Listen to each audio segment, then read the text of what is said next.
निशा दीदी बताओ क्या करने का है, मैं आ गई लिए। पहले बर्तन कर दूं क्या? अरे एक तो तू पहले इतना लेट आई है, ऊपर से तेरी शक्ल भी उतरी हुई है। क्या बात है, सब ठीक तो है ना? अब आपको क्या बताएगी दीदी, छोड़ो ना, अपना तो रोज का ही है। अरे नहीं नहीं, बता, तेरी तबीयत तो खराब है क्या? नहीं दीदी, तबीयत तो ठीक है। आज सुबह घर से निकलने में लेट हो गई थी, इसके चक्कर में एक कप चाय भी नहीं पी ली। फिर इस घर से उस घर से दूसरा घर, बस यही करते करते दोपहर के 12 बज गए। लेकिन एक कप चाय भी नहीं गई है पेट में। शरीर ना बिल्कुल ढीला और अकेला है। खैर आप मेरी छोड़ो, ये बताओ बर्तन पहले करो कि झाड़ू पोछा? काम वाली नीतू की बात सुनकर निशा को बड़ा बुरा लगता है। अच्छा सुन, तू जब लेट हो ही गई है तो अब 10 मिनट और सही, तो ऐसा कर, आराम से बैठ और पहले एक कप चाय पी। तेरे शरीर में थोड़ी जान आ जाएगी ना, उसके बाद में काम करना। अरे जाने दो ना दीदी, आप क्यों मेरे वास्ते परेशान होती है? मेरे को आदत है, मैं कर लेगी। अरे नहीं, इसमें परेशान होने वाली क्या बात है, मैं फटाफट बना देती हूँ। अच्छा दीदी आप रहने दो, मैं खुद ही बनाती है। आपका सीरियल चल रहा है ना, आपको डिस्टर्ब होएगा। अच्छा ठीक है भाई, कोई दिक्कत नहीं, तो खुद ही बना ले। अभी आपने मेरे को बनाने के लिए बोला है ना चाय, तो मैं पहले ही बता रही है, मैं पानी वाली चाय नहीं पीती है। चाहे पूरा दिन में एक कप चाय पीगी, लेकिन पीती हूँ खालिस दूध वाली। अरे अच्छा बाबा, जा तू अपनी दूध वाली बना ले, मैं कुछ नहीं बोल रही। निशा की बात सुनकर काम वाली नीतू रसोई में जाकर एक बर्तन में चाय बनाने लगती है। 10 मिनट बाद नीतू चाय का ग्लास और प्लेट में बटर कुकीज लेकर हॉल में बैठी थी। दीदी चाय तो मैंने आपकी भी बना ली थी। फिर रसोई में देखा आपका चाय का कप रखेला है, तो मैं समझ गई अभी अभी आपने चाय पी के कप रखा है। इसलिए फिर पूरी चाय अपने गिलास में छान ली। खाली पेट चाय पीने से ना फिर मेरे को गैस हो जाएगी, तो पूरा दिन परेशानी होगी। तो मैंने ये 2-4 पार्ले जी भी निकाल लिया। कमाल करती है तू। ये बिस्किट तुझे पार्ले जी नजर आ रहे क्या? स्पेशल बटर कुकीज है ये। अब मैं तुझे पैसों के लिए ताना नहीं मार रही हूँ, लेकिन कहाँ 5 रुपए का पार्ले बिस्किट और कहाँ ये 100 रुपए वाला बिस्कुट का पैकेट। कम से कम इसे पार्ले जी बोलकर इसकी बेइज्जती तो मत कर। क्या बात कर रही ली दीदी? ये कम चीनी का नमकीन बिस्किट, इसके लिए 100 रुपया खर्च किया आपने? मैं तो 10 रुपया भी नहीं देगी इसका। काम वाली नीतू ने पूरा ग्लास भर के चाय सुड़की, उसके साथ 8-10 बिस्कुट खाए और उसके बाद टेढ़ा सा मुंह बनाकर हाथ झाड़कर उठ खड़ी हुई। बुरा नहीं मानने का दीदी, लेकिन बिस्कुट मैंने एकदम स्वादिष्ट नहीं था। अगली बार थोड़ा अच्छा क्वालिटी का मंगवाना। मेरे को तो बस मीठा बिस्किट ही पसंद आता है। अब कभी कभार तुम्हारे घर का चाय पीती है, तो मेरी पसंद का बिस्किट भी मंगा लिया करो आप। अच्छा चल ठीक है, चल फटाफट से काम निपटा, पहले ही बहुत लेट हो गया है। एकदम चकाचक करके जाएगी मैं काम। वो तो आप इतना जिद कर रही थी, तो मैंने चाय पी ली। वरना आपको पता ही चाहिए, मैं किसी से ऐसी बोलती नहीं है। आपकी बात मानकर, अपना घर समझकर 10 मिनट बैठ गई आपके पास। बाकी बताओ, आपको मेरा चाय पीना अच्छा ना लगा हो तो आगे से आपको अपना सुख दुख नहीं बताएगी? अरे अरे, हम तो गरीब लोग हैं दीदी, अपना दुख दर्द अपने दिल में दबाना बहुत अच्छे से जानते हैं। वो क्या है ना, बचपन से यही तो सीखा है हम लोगों ने। सबकी किस्मत आप लोगों के जैसी किधर होती है मेम साहब? अरे नहीं भाई, मैंने ऐसा कब कहा कि मुझे तेरा चाय पीना बुरा लग गया? और अगर बुरा ही लगता तो क्यों कहती मैं तुझे कि अपने लिए चाय बना ले। मैं तो बस ये कह रही हूँ कि 1 बज गया है ना, झाड़ू पोछा हुआ है ना बर्तन, तो फटाफट से घर के कामों में लग जा, अभी तो तेरी कमजोरी दूर हो गई ना। हाँ दीदी, अभी तो मस्त फुर्ती आ गई है मेरे अंदर। अभी देखो मैं कैसे चुटकियों में सारा काम निपटाती है। काम वाली नीतू ने चाय के बर्तन सिंक में सरकाए और घर के कामों में लग गई। 1 घंटे के अंदर उसने पूरे घर का काम निपटा दिया था। देख लो, आपको पूरा घर एकदम चाक चौबंद कर दिया मैंने। बोला था ना, बस जरा सी सुस्ती लग रही है मेरे को। बाकी काम चोर नहीं है ये नीतू। हाँ कुछ ही देर में काम वाली नीतू हाथ धोकर दूसरे घर के काम के लिए निकल गई थी। नीतू के जाने के बाद, अरे निशा ये क्या, फ्रिज तो पूरा खाली पड़ा है, और अभी थोड़ी देर पहले तो आधा किलो दूध उबाल कर रखा था मैंने फ्रिज में, कहाँ गया? यहाँ मेरी चाय पीने की इच्छा हो रही है, फ्रिज में दूध ही नहीं है। वो माँ जी, काम वाली नीतू है ना, अभी थोड़ी देर पहले वो काम पर आई थी। मुझे थोड़ी सुस्त सी लग रही थी, मैंने कारण पूछा तो कहने लगी सुबह से चाय नहीं पी, बस मैंने सोचा एक कप चाय पिला देती हूँ, क्या ही बिगड़ जाएगा। एक भगोना भर के चाय बना दी थी क्या उसके लिए, जो सारा दूध गायब हो गया? एक कप चाय में आधा लीटर दूध खर्च होता है क्या? वही तो माँ जी, मैंने तो उसे एक कप चाय बनाने के लिए कहा था, और वो महारानी पूरा 1 गिलास भरकर चाय बनाकर लाई।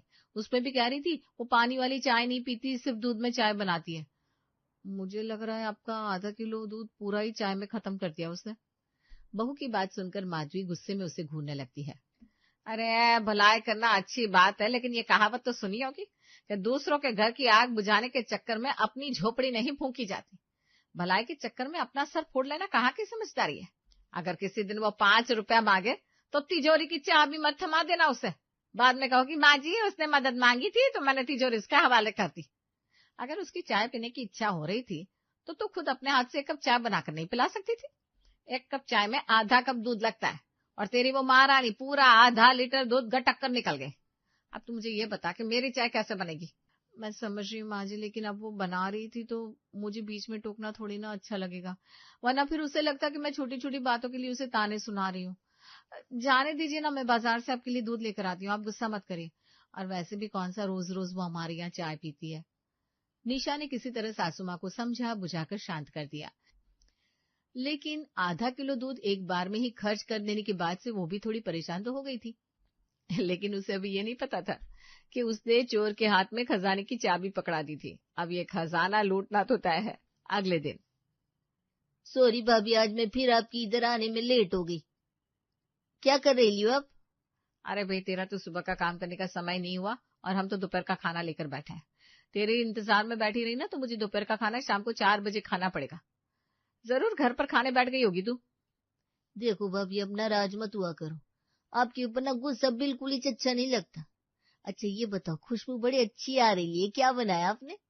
आज मैंने आलू गोभी की सब्जी और पराठे बनाए। खाना समय पर खा रही ना, ये बात वाकई में बहुत अच्छी है, इससे सेहत दुरुस्त रहती है। और एक बात बताऊं आपको, आलू गोभी की सब्जी ना मेरी भी फेवरेट है। लेकिन अब क्या बताएं, हम तो सवेरे से 1 कप चाय पर ही इस घर से उस घर करते रहते हैं। देखते हैं कब 2 रोटी खाने को नसीब होती है। सच बताओ, आपकी आलू गोभी और पराठा देखकर ना मेरे भी भूख तेज हो गई लिए। अब काम वाली की चिकनी चुपड़ी बातें सुनकर निशा एक बार फिर उसके बहकावे में आ जाती है। अच्छा नीतू, तुझे भी भूख लगी है तो खा लेना, तेरा खाना लगा दूं? अब दीदी, आपके साथ में एक अलग ही लगाव है मेरे को, आपकी कई बात को मना नहीं कर पाती मैं। अच्छा ये वाली थाली मेरे को दे दो, आप अपनी दूसरी लगा लो, मैं फटाफट खा लेती है, उसके बाद सारा काम निपटा देगी। ठीक है, ये थाली तू ले ले, मैं दूसरी थाली लगा लेती हूँ। अरे दीदी, 2 रोटी में पेट नहीं भरेगा मेरा, और ऊपर से आपने सब्जी इतनी बढ़िया बनाई है। ऐसा करो 2-3 रोटी और दे दो, अब खाने को बैठी तो पेट भर के ही खा के जाऊंगी ना। अच्छा ठीक है, लाती हूँ। नीतू उंगलियां चाट चाट कर खाती जा रही थी और निशा एक एक करके रोटी देती जा रही थी। पूरी 6 रोटी खाने के बाद दीदी मजा ही आ गया। अब एक बात बोलती है, अब बुरा नहीं मानने का। आपको पता है ना, मेरी फैमिली में सिर्फ मैं और मेरा मर्द ही है, 2 लोग। अभी मैंने आपके पास खाना खा लिया तो मेरा को ना आलस लग रहा है। अगर घर जाकर मैं खाना नहीं बनाएगी तो बिना बात मेरा मर्द हाथ छोड़ेगा मेरे पे। अब ऐसा करो ना, थोड़ा खाना पैक कर दो ना, वैसे भी इधर से काम करके घर जाने में 3 बज जाएगा मेरे को, फिर किधर घर जाकर खाना बनाने का टाइम मिलता है। अच्छा ठीक है, तू ले जा। घर का काम खत्म करने के बाद काम वाली नीतू पति के लिए भी टिफिन में रोटी सब्जी पैक करवा कर ले गई थी। 1 घंटे बाद निशा के बच्चे स्कूल से लौटते हैं। मम्मी बहुत भूख लगी है, जल्दी से खाना लगा दो। हाँ तुम लोग बैठो, मैं अभी तुम लोगों के लिए मैगी बना कर लाती हूँ। क्यों भाई, मैगी क्यों? खाना बनाया है ना तो पेट भर कर खिलाओ बच्चों को, रोटी सब्जी खिलाओ। इन सब चीजों से पेट भरता है क्या? वैसे तो खुद ही बाहर का खाना ना खाने के लिए ज्ञान देती रहती हो और अब खुद के बच्चों को मैगी खिलाने की बात कर रही हो। वो माँ जी, सब्जी रोटी खत्म हो गई इसलिए मैंने सोचा मैगी बना देती हूँ। हाँ, ऐसे कैसे खत्म हो गई? जब मैंने खाना बनाया तो बहुत सारा खाना बचा हुआ था, कहाँ गया सारा खाना? माँ जी, वो नीतू आई थी, कहने लगी सवेरे से कुछ खाया नहीं है और फिर गोभी उसकी बड़ी फेवरेट है। अब उसने कुछ ऐसी बात की तो मैं मना नहीं कर पाई और मैंने बचा हुआ सारा खाना नीतू को खिला दिया। हद होती है बहू, अरे रोज रोज का रवैया बना लिया है तुमने। उस दिन आधा किलो दूध उसे पिला दिया, आज पूरा खाना उसको खिला दिया। अकल है कि नहीं तुम में? माँ जी जाने दीजिए ना, मैं बच्चों के लिए मैगी बना देती हूँ, कभी कभी तो बच्चे ये सब खा ही सकते हैं ना। सास को गुस्से में घुरते देख निशा की सिट्टी पिट्टी गुम हो जाती है और वो रसोई की तरफ भाग लेती है। 2 दिन बाद शाम के समय, काकी आज तो मैं बिल्कुल सही समय पर आ गई लिए, एकदम चाय का समय है। लाओ पहले मैं आपकी चाय चढ़ा देती है, फिर बर्तन साफ करेगी। अरे लेकिन तू क्यों बनाएगी? मैं निशा को बोलती हूँ, वो बना देगी। क्यों काकी, काय को दीदी को परेशान करती है आप? अब चाय जैसे छोटे मोटे काम तो मैं कर ही सकती है। नीतू जाकर चाय चढ़ा देती है और बर्तन धोने लगती है। 15 मिनट बाद, अरे नीतू तू चाय बनाने गई थी, चाय नहीं बनी क्या अभी तक? अरे माफ करना अम्मा जी, वो क्या हुआ ना, मैंने चाय में गलती से चीनी डाल दी। अब आप चीनी वाली चाय पीते नहीं हो, तो फिर चाय छान कर मैं पी गई। मैंने बर्तन भी धोकर रख दिए, अब मैं निकलती है। वो क्या है ना, मेरे को अभी 4 घर और भी जाने का बाकी है ना, लेट हो जाएगी मैं। इतना कहकर नीतू दन दनाते हुए घर से बाहर निकल जाती है। ये लो भाई, ये सही है, घर मेरा, गैस मेरी, दूध चीनी पत्ती सब मेरा, और उसकी चाय बनाकर ये महारानी गटक गई। जिसका घर है उसको चाय नहीं मिली और नौकरानी ठेंगा दिखाकर निकल गई। क्या हुआ माँ जी, सब ठीक तो है ना? आप परेशान दिखाई दे रही हैं। अरे बहू तो बाजार गई थी तो अब नीतू आई थी। और फिर सास माधवी बहू को सारी घटना सुनाती है। देखा माँ जी, मेरे साथ भी यही होता है। वो बड़ी चालाकी से अपना काम निकलवा लेती है और निकल जाती है, और हम चाह कर भी कुछ नहीं कह पाते। बहू, उसका तो कुछ और इलाज सोचना ही पड़ेगा, ऐसे काम नहीं चलेगा। 1 सप्ताह बाद, माँ जी आप कहीं जा रही हैं क्या? बेटा, आज हमारी किटी है ना, तो वहीं जा रही थी। क्या हुआ? माँ जी ये क्या साड़ी पहनी है आपने, बिल्कुल भी अच्छी नहीं लग रही। मुझे तो आपकी ये साड़ी कभी भी पसंद नहीं थी। आप ऐसा करिए, चेंज करके आइए इस साड़ी को। अच्छा चल ठीक है, दूसरी पहन लेती हूँ। बहू के कहने पर सास माधवी साड़ी बदल कर अपनी किटी में चली जाती है। 1 सप्ताह बाद, अरे बहू एक बात बता, ये मेरी पीले कॉटन की साड़ी कहीं रखी है क्या तूने? नहीं तो माँ जी। अरे मुझे आज पूजा में पीला पहनकर जाना है, आज थर्सडे है ना, लेकिन मिल ही नहीं रही। माँ जी आपकी पीली साड़ी तो उस दिन आप किटी में पहनकर जा रही थी, देखिए ना कहीं रखी होगी आपने, मिल जाएगी। अरे बेटा सब जगह देख लिया, कहीं नहीं मिल रही। तभी नीतू पीली साड़ी पहनकर घर के अंदर आती है। बहू ये तो वही साड़ी है ना जिसे मैं सुबह से ढूंढ रही हूँ। ये क्या बोल रही है माँ जी, आप ऐसे कैसे कह सकती हैं? अरे बुरा लगता है इस तरह कहना, ये कोई और साड़ी होगी।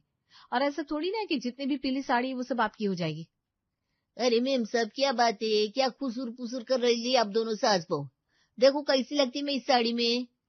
अच्छी लग रही है, लेकिन तू एक बात बता, ये साड़ी तूने कहाँ से खरीदी? अरे मेम सब किधर से खरीदेगी, वो उस दिन आप ही काकी जी को बोली थी ना, उनके ऊपर ये साड़ी बिल्कुल अच्छी नहीं लगती। बस मैंने सोचा इधर पड़े पड़े खराबी तो होगी, तो मैं लेके जाती है, मैं इस्तेमाल कर लेगी। बस उसी दिन लेकर गई थी। 1 हफ्ते में ब्लाउज सिल के आ गया, और आज मैंने पहन के ट्रायल भी मार लिया। आज बृहस्पतिवार है ना, आज के दिन पीली साड़ी पहनना अच्छे शगुन मानते। क्या कहा? ये मेरी साड़ी है? अरे तुझे किसने कहा कि मुझे ये साड़ी नहीं पहननी थी? कोई भी सामान ऐसे ही उठा कर ले जाएगी क्या तू? किसी से पूछना भी जरूरी नहीं समझती?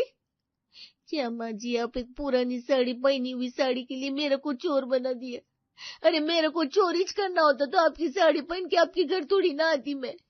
वो तो अपना घर समझती है तो हक से लेकर जाती है। मेरे को पता होता एक साड़ी के लिए मेरे पर ऐसा गंदा इल्जाम लगाएंगे आप लोग, मैं कभी हाथ भी नहीं लगाती। ठीक है, ऐसी बात है ना, मैं अब भी आपकी साड़ी वापस करती है, मेरे को नहीं रखने की ये साड़ी। अरे आप रोना धोना क्या मचा रही है? हमने कुछ कहा क्या तेरे को? बस इतना ही बोला कि ले जाने से पहले पूछ लेना चाहिए था। इस तरह से घर से किसी का सामान उठाकर थोड़ी ना ले जाया जाता है। माधवी की बात सुनकर अब तो नौकरानी नीतू और जोर जोर से रोने लगती है, और उसके रोने की आवाज सुनकर उनके पड़ोस की औरतें भी वहां आकर जमा हो जाती है। अरे नीतू क्या बात हो गई, क्यों रो रही है, कुछ हुआ है क्या? क्या बताएगी बेम साहब, अपन गरीब आदमी, और इस काम वाली का साथ देने के लिए थोड़ी ना कोई इधर आएगा। आप सब सिटानी हो, सब मालकिन की तरफ से ही बोलोगे ना। अरे नहीं, ऐसे कैसे सोच लिया तूने? इतने सालों से हमारे घर पर काम करी है, तेरे साथ कुछ गलत होगा तो हम बैठ कर देखते थोड़ी ना रहेंगे। बता तो सही आखिर बात क्या है? अब मैं क्या बताएगी मेम साहब, यह निशा दीदी मेरे सामने अपनी सास से बोली, ये साड़ी एकदम फालतू है, इसको पहनने का नहीं। ऐसे बड़ी बड़ी धूल खा रही थी तो मैंने सोचा कि मैं पहन लेगी। और वहीं से भी अभी पिछले महीने में इन्होंने अपनी पुरानी 4-5 साड़ी मेरे को दी थी, तो मेरे को लगा ये साड़ी भी मैं लेके जाएगी। मैं साड़ी लेकर गई, और आज मेरे ऊपर चोरी का इल्जाम लगा रहे ये लोग। आप बताओ मैं चोर है क्या? अरे नहीं, तुम मेहनत करके कमा कर खाती है, मजा ले जो आज तक कभी किसी की इधर 1 रुपए की हेरा फेरी की हो। बताओ बेचारी गरीब औरत को कैसे परेशान कर रहे हैं, एक पुरानी साड़ी के लिए। मैं तो खुद अपनी काम वाली को अपनी पुरानी साड़ियां देती हूँ। अरे गरीबों की तो मदद करनी ही चाहिए। माँ जी जाने दीजिए, छोटी सी बात का बतंगड़ बन गया है, पूरा मोहल्ला इकट्ठा हो गया है। अब सबको यही लगेगा कि पुरानी साड़ी के लिए हम लोगों ने इतना बड़ा तमाशा खड़ा कर दिया। दानवीर कर्ण बनकर तुझे बहुत भलाई करने का शौक चढ़ा था ना, पुराने कपड़े नीतू को दे देते हैं, बचा हुआ खाना नीतू को दे देते हैं। अब तेरी नीतू सर पर चढ़कर नाच रही है, तूने उंगली पकड़ाई थी, उसने पूरा हाथ पकड़ लिया। अरे रहने दो मेम साहब, आप लोग मेरी साइड से बोलोगे ना तो ये निशा दीदी मेरे को काम से निकाल देगी, पर मेरे को अपना काम छोड़ने का नहीं है, मेरे को काम की बहुत जरूरत है। अरे कोई बात नहीं, मेरे पे चोरी का इल्जाम लगाया तो सह लेगी मैं। अरे नहीं बाबा, हमने तेरे पर कोई चोरी का इल्जाम नहीं लगाया और ना ही हम तुझे काम से निकाल रहे हैं। तू चल अंदर, चलकर काम कर। और आप लोग भी अपने अपने घर जाइए, इसे थोड़ी सी गलतफहमी हो गई थी। ये तो माँ जी की साड़ी है ही नहीं। माँ जी की साड़ी तो मैंने वो बर्तन वाले को देकर भगोना खरीद लिया था और रंग एक जैसा है ना, इसकी वजह से माँ जी को थोड़ी कंफ्यूजन हो गई। तू चल नहीं, तू अंदर चल के काम कर, चल अंदर आकर। मेरे तो सर में दर्द हो गया रोते रोते, क्या बताएगी, इतना कोमल मन है ना मेरा। शोर शराबा हल्ला गुल्ला रोना पीटना मेरे से बर्दाश्त नहीं होता। अभी मेरे को एक कप चाय पीनी पड़ेगी। और अंकल भैया मिठाई लेकर आए थे ना, 2 पीस वो भी दे दो, थोड़ा मन अच्छा हो जाएगा। इतना कहकर नीतू आधा किलो दूध चाय की पतीली में पलट देती है और गुनगुनाते हुए मिठाई खाते खाते चाय बनाने लगती है, जिसे देखकर निशा और माधवी का दिल धक से रह जाता है। लेकिन वो बेचारी जानती थी कुछ भी कहने का कोई मतलब नहीं है, इसलिए नीतू से पीछा छुड़ाने के लिए जल्दी ही वे लोग दूसरे मोहल्ले में घर किराए पर ले लेते हैं और अंत में नीतू से उनका पीछा छूट जाता है।